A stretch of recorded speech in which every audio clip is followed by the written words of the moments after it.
Uche. How you doing? I'm doing great, and you? Thanks for asking. I'm doing well. A Thanks happy for new asking. year. Thanks for joining us on the program. Now, in keeping with our Now, conversation in this keeping with our morning, conversation, would like to find out 2025 in line with the Disability Act and ensuring that there is accessibility and inclusiveness for persons living with disability. Are you hopeful that things will be done different in accommodating persons like yourself into areas of employment, areas of opportunity in the Nigerian context? Apparently, it is important for us to say that persons with visual impairment needs a lot of social amenities and adequate attention if we must be able to navigate and strive as members of the society. And in doing this, I think there are a lot of measures that should be put on ground.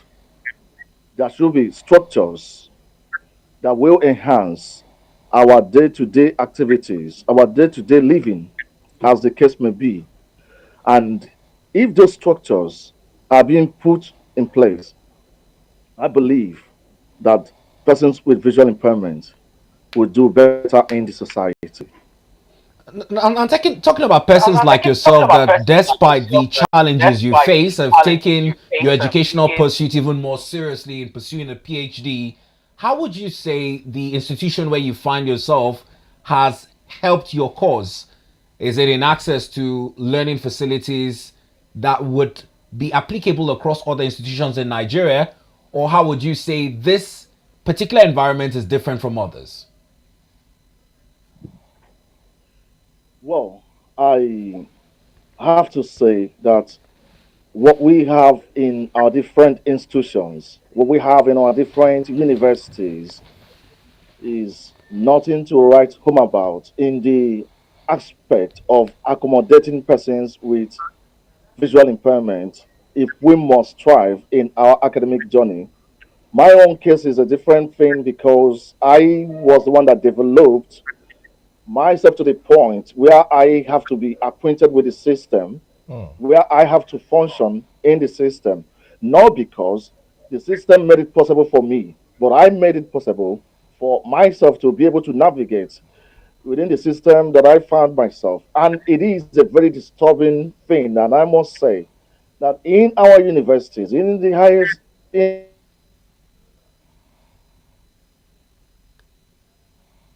is appalling and irritating to say that there are no things, structures that can actually help to assist us to be able to navigate in our academic pursuits, that will help us to be able to have a very smooth and a wonderful academic program.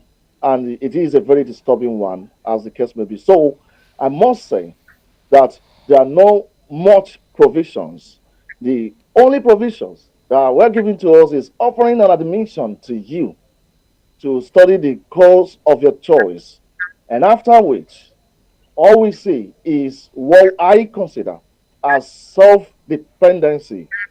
Self dependency in the sense that you have to develop yourself to the point where you would be able to say that truly you can navigate within the school environment and also have a very wonderful academic program.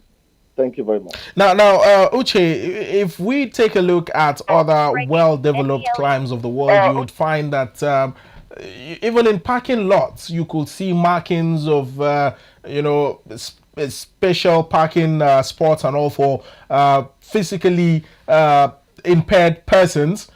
Now, not necessarily visually impaired persons like yourself, but generally physically challenged persons.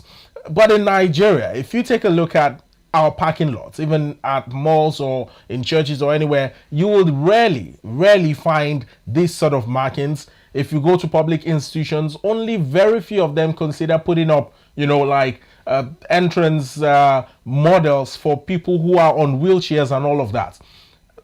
Why do you think this continues to happen, and why do you think there is a certain level of negligence, especially on the part of government and government institutions, with regards to ensuring that these establishments are easily accessed by persons with some sort of challenges who might not, carry out normal duties or carry out normal routines like persons who are not impaired in any way?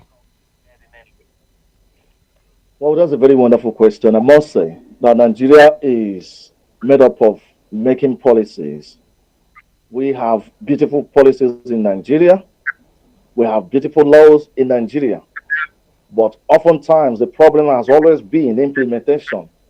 How have we been able to implement some of those policies, some of those laws that Nigeria has actually time to design to suit in different aspects of individuals, be it able or disabled? There are a lot of laws, but unfortunately, those laws are not being implemented, and that is why you see people with visual impairment keep suffering, keep struggling, keep looking for a way or means of surviving, and it is a very bad thing. Take to look at the law that was signed in by the former president, President Muhammad Buhari, Mm-hmm. the Disability Act, and all of that. I must say that there is nothing much that is happening as regards to that. You talk about the employment aspect. How many persons with vision impairment are being given employment? You talk about the environmental aspect. Both the people on wheelchair can't even access the church. Some of them don't even go to church any longer because of the challenges that they face through if they should attend to their different denomination. So these are a very big issue that needs an urgent attention. If all of those policies, if all of those laws that governments have been able to formulate to help individuals are being implemented, if all of those laws are given adequate attention, I think the stress and the challenges that persons with visual impairment are facing in our society will reduce to a larger extent. Now let's talk about some of the tools that you had at your disposal that is making learning easier for you. Would you care to share with some persons wondering some of the technologies and how you're able to carry out your research or even do your assignments and submit some of your thesis? If we have to start listing all of those items, I think they are quite enormous. They are very numerous, as the case may be. But because of time, I think I will want to talk about just very few of them. Number one, when I got admission into the university, one of the things I did is to buy tape recorder.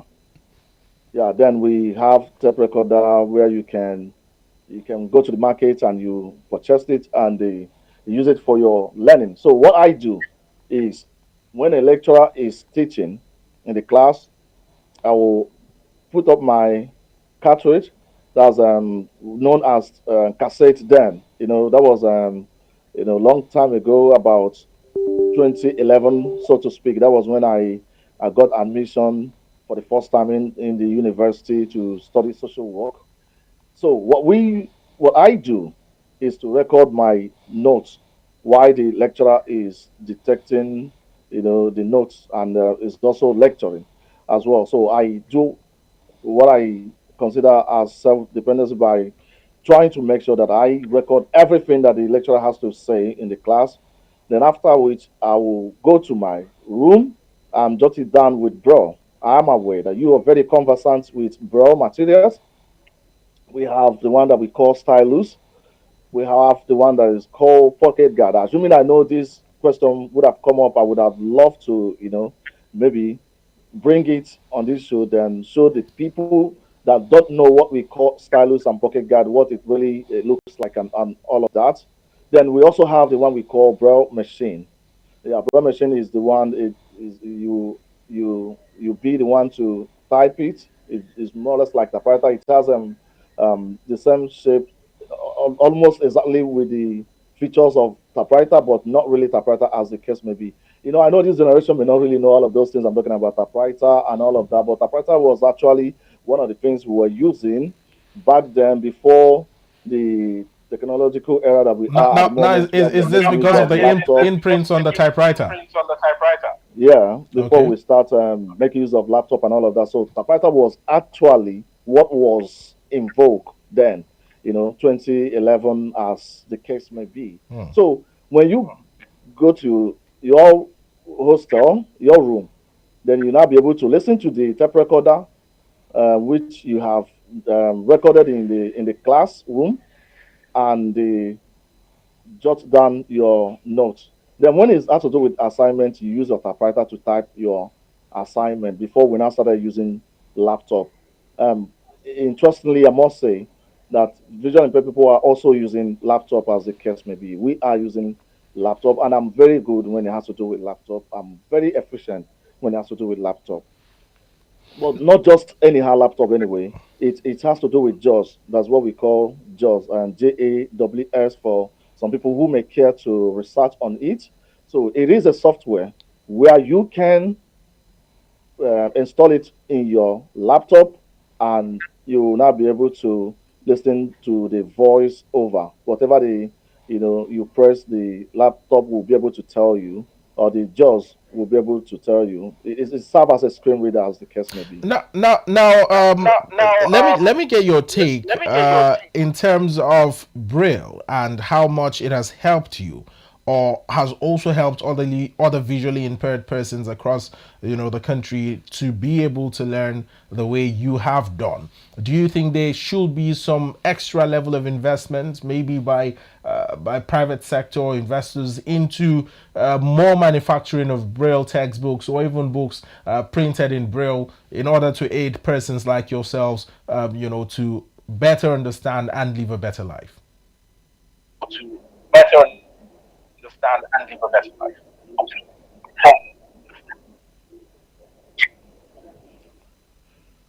I'm battling with network issue here, so I couldn't get what he just said. Uche, let me take that question again. I was talking about Braille and how it has helped you in your studies and as well as other visually impaired persons. Do you think that more needs to be put into the production of Braille books or Braille textbooks to also help other visually impaired persons to be able to, achieve the kind of feats that you have achieved and are still achieving now as a PhD student? Well, I believe the method I'm applying is also what other people have also applied, as the case may be, because there are quite a couple of visual impaired people who are graduates, who are doctor degree holders, who are master degree holders, as the case may be. And we still have those coming up, as the case may be. So what we actually need is sponsors. If we have NGOs, philanthropies, good spirited individuals, coming in to assist, knowing that our education pursuit is a very difficult one and is a very enormous one, as the case may be. I think it will help to, you know, cushion the effect that we are having in our academic pursuits, and also help to purchase some of the items that will definitely help us to navigate in our academic environment and in our academic program, as the case may be. All right, Uche Kalu Akumas, we must thank you so much. It's been a very engaging conversation with you. Always a pleasure to have you on Morning Express. I really appreciate it. Thank you Thank you. very much. All right.